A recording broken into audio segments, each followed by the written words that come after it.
త్వరలో mega DSC అట 12,000 పోస్టుల భర్తీ. ఇప్పటికే 5,089 పోస్టులకు నోటిఫికేషన్, అదనపు పోస్టులు చేసి అనుబంధ ప్రకటన విడుదల చేసే అవకాశం ఉందట.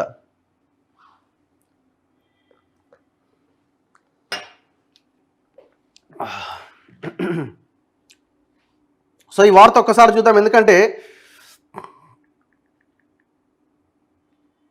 చాలామంది ఈ డిఎస్సి కోసం వెయిట్ చేస్తున్నారు. కొన్ని లక్షల మంది యాక్చువల్గా ఈ డిఎస్సి 5,000 పోస్టులు రిలీజ్ చేసినప్పుడు పెద్ద పోరాటం చేసిరు పాపం.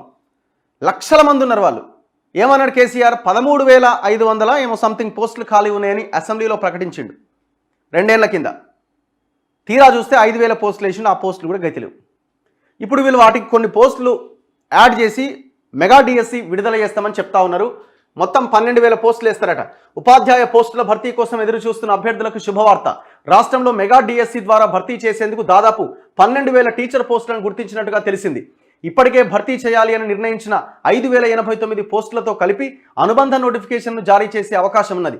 మెగా డిఎస్సి ద్వారా ఉపాధ్యాయ పోస్టులను భర్తీ చేయబోతున్నట్లు గవర్నర్ తమిళిసై శుక్రవారం అసెంబ్లీలో ప్రకటించారు.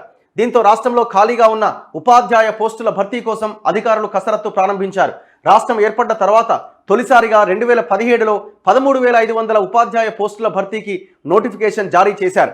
ఆ తర్వాత మళ్ళీ 2 నెలల క్రితం బీఆర్ఎస్ ప్రభుత్వం 6,612 టీచర్ పోస్టులు భర్తీ చేయాలని నిర్ణయించింది. ఈ పోస్టుల్లో పాఠశాల విద్యలో 5,089, ప్రత్యేక ఉపాధ్యాయ పోస్టులు 1,523 ఉన్నట్లు ప్రకటించారు.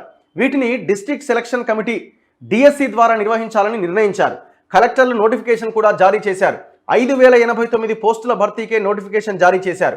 మొత్తం 1,77,502 మంది దరఖాస్తు చేసుకున్నారు. ఈ పోస్టులకు నవంబర్ 20 నుంచి 30 వరకు పరీక్షలు నిర్వహించాల్సి ఉండగా అసెంబ్లీ ఎన్నికలు రావడంతో పరీక్షలు వాయిదా వేశారు. తాజాగా రాష్ట్రంలో కాంగ్రెస్ ప్రభుత్వం ఏర్పడడంతో అదనపు పోస్టులు జత చేసి మెగా డిఎస్సి నిర్వహించాలని నిర్ణయించిందట. ఇప్పటికే నోటిఫికేషన్లో పేర్కొన్న 5,089 పోస్టులకు అదనంగా మరో 4,281 ఖాళీలు గుర్తించారు. వీటితో పాటు గతంలో ప్రకటించిన 1,523 స్పెషల్ పోస్టులు కూడా భర్తీ చేయాల్సి ఉన్నది. వీటితో పాటు మోడల్ స్కూళ్లలో మరో 1000 పోస్టులు ఖాళీగా ఉన్నట్లు గుర్తించారు. పదోన్నతుల కారణంగా మరో 400 పోస్టులు ఖాళీ అయ్యాయి. ఇలా మొత్తం 12,000 పోస్టులకు పైగా భర్తీ చేయాల్సి ఉన్నది. ఇందుకోసం అనుబంధ నోటిఫికేషన్ జారీ చేసే అవకాశం ఉంది.